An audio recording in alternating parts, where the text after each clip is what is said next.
l'émission Saveurs divines. Cette bonne nouvelle du royaume sera prêchée dans le monde entier pour servir de témoignage à toutes les nations. Alors viendra la fin. Ce pain céleste vous est présenté par Immaculée Niraneza. Shalom, shalom, mes bien-aimés de Dieu qui écoutent l'émission Saveurs divines. Que la grâce de notre Seigneur soit avec vous. Bénissons l'Éternel qui nous donne ce nouveau jour. Je vous accueille chaleureusement dans cette émission. Je prie que vous soyez en bonne santé spirituelle et physique là où vous vous trouvez.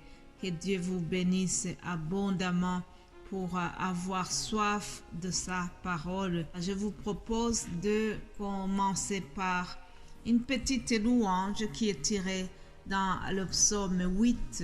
Il est écrit: Éternel notre Seigneur, que ton nom est magnifique sur toute la terre. Ta majesté s'élève au-dessus des cieux. Par la bouche des enfants et de ceux qui sont à la mamelle, tu as fondé ta gloire pour confondre tes adversaires, pour imposer le silence à l'ennemi et aux vindicatifs. Quand je contemple les cieux, ouvrage de tes mains, qu'est-ce que l'homme pour que tu te souviennes de lui? Alléluia. Et le Fils de l'homme pour que tu prennes garde à lui. Tu l'as fait de peu inférieur à Dieu, tu l'as couronné de gloire et de magnificence. Tu lui as donné la domination sur les œuvres de tes mains. Tu as tout mis sous ses pieds. Alléluia. Mes bien-aimés de Dieu, ces quelques paroles nous montrent combien nous sommes privilégiés parmi toutes les créatures de Dieu. L'homme a été vraiment créé d'une manière spéciale. L'homme a eu ce privilège de dominer sur toutes les créatures et surtout l'homme a été créé en l'image de Dieu. Soyons vraiment reconnaissants de voir que l'Éternel, notre Dieu, nous a créés d'une manière spéciale. Cette parole vient de nous dire qu'il nous a créés peu inférieurs à lui. Vraiment, nous devons être reconnaissants parce que Dieu nous a créés d'une manière qui est très spéciale. Il nous a aimés et il nous a fait dominer tout ce qu'il a créé. L'être humain a été privilégié de toutes les choses que Dieu a créées, de toute la création. L'homme est supérieur, n'est-ce pas merveilleux? Rendons grâce au Seigneur qui prend soin de nous. Rendons grâce à Dieu qui nous a donné cette domination sur les œuvres de ses mains. Rendons grâce à Dieu parce que il nous aime et il nous a couronnés de gloire, nous dit la Bible. Soyez vraiment dans la reconnaissance pour ce que Dieu a fait de nous, chers amis. Après cette introduction, nous continuons le thème de la semaine. Vous savez que notre thème, c'est prier sans cesse. Prier sans cesse. Jésus-Christ nous a donné une parabole dans Luc 18, une parabole qui illustre comment nous devons prier sans cesse. Et il y a une autre parabole aussi que Jésus a donnée, que je vais vous lire aussi. C'est dans Luc 11. Luc 11, Jésus nous donne une autre parabole pour nous montrer que nous devons prier sans cesse. Luc 11, verset 5, Jésus dira: si l'un de vous a un ami et qu'il aille le trouver au milieu de la nuit pour lui dire: ami, prête-moi 3 pains, car un de mes amis est arrivé de voyage chez moi et je n'ai rien à lui offrir. Et si de l'intérieur de sa maison cet ami lui répond: ne m'importune pas, la porte est fermée déjà, mes enfants et moi sommes au lit. Je ne puis me lever pour te donner des pains. Je vous le dis, même s'il ne se levait pas pour les lui donner, parce que c'est son ami, il se lèverait à cause de son importunité et il lui donnerait tout ce dont il a besoin. Voilà, chers amis, Jésus dit cette parabole pour nous montrer qu'il faut prier avec la persévérance. Prions avec persévérance. Lorsque nous persévérons, Jésus aussi nous donne ce dont nous lui demandons. Prier sans cesse implique aussi prier avec la persévérance.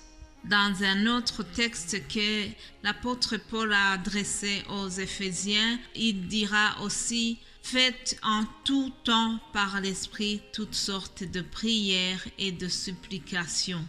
Veillez à cela avec une entière persévérance et priez pour tous les saints. » Veillez à cela avec une entière persévérance. Vous voyez que ce mot revient encore. Donc, Jésus l'a enseigné et l'apôtre Paul aussi l'a repris. Donc, cette notion de persévérance est tellement importante dans nos prières. Il faut persévérer, il ne faut pas se relâcher. Et ce que nous devons retenir également, c'est que tous ces passages de la Bible et bien d'autres nous montrent combien il est important d'entretenir une communion constante avec Dieu par Jésus. Prier sans cesse n'est pas une récitation ininterrompue de pétitions ou de demandes en tout genre. Ce n'est pas dire et redire sans interruption tout ce que nous pensons que Dieu devrait faire.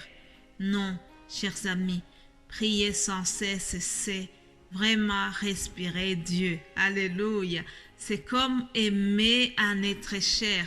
Je vous l'ai dit hier, lorsqu'on aime un être cher et que nous soyons près de lui ou pas, nous ne cessons de l'aimer, n'est-ce pas? Ce n'est pas parce qu'on est loin de lui qu'on ne l'aime plus. Alors, prier sans cesse, c'est avoir une relation d'amour avec le Dieu créateur. Vous savez, notre esprit reste en communion avec Dieu, quoique nous soyons loin ou quoique nous soyons près de lui, et nous devons vraiment manifester que nous aimons Dieu. Notre esprit reste en communion avec lui, quelles que soient les circonstances. Et pour terminer ce message, je voudrais souligner une chose, mes bien-aimés de Dieu, prier sans cesse, c'est vraiment donner du temps à Dieu. C'est donner son temps à Dieu. Nous avons tous entendu ce dicton qui nous dit que la prière est la respiration de l'âme. Ah, j'aime bien cette image car elle nous renvoie à une réalité qui échappe à notre conscient. Nous respirons jour et nuit sans cesse, sans que nous en soyons conscients, n'est-ce pas? Donc, la respiration traduit une réalité de la vie. Je vis parce que je respire et je respire parce que je vis, n'est-ce pas? Alors, nous aussi, quand nous prions, nous manifestons que nous vivons spirituellement, nous sommes encore vivants. Alléluia. Je voudrais vraiment que nous retenions cette image, ce que la respiration traduit une réalité de la vie. Comme je l'ai dit, je vis parce que je respire et je respire parce que je vis. Nous n'avons aucun effort à faire pour respirer, n'est-ce pas? De même, lorsque notre vie est cachée en Christ, nous n'avons aucun effort à faire pour prier. Alléluia. Ah, ça devient vraiment quelque chose de spontané. Notre intimité avec Dieu est déjà une prière. Alléluia. Je vous souhaite vraiment de garder cette intimité avec Dieu. Prier sans cesse, c'est démontrer à Dieu que nous lui donnons du temps, que nous pensons à lui, que nous avons besoin de sa présence et que nous sommes heureux d'être dans sa présence. Prier sans cesse, c'est témoigner notre foi à Dieu, lui montrer que nous gardons la foi en lui.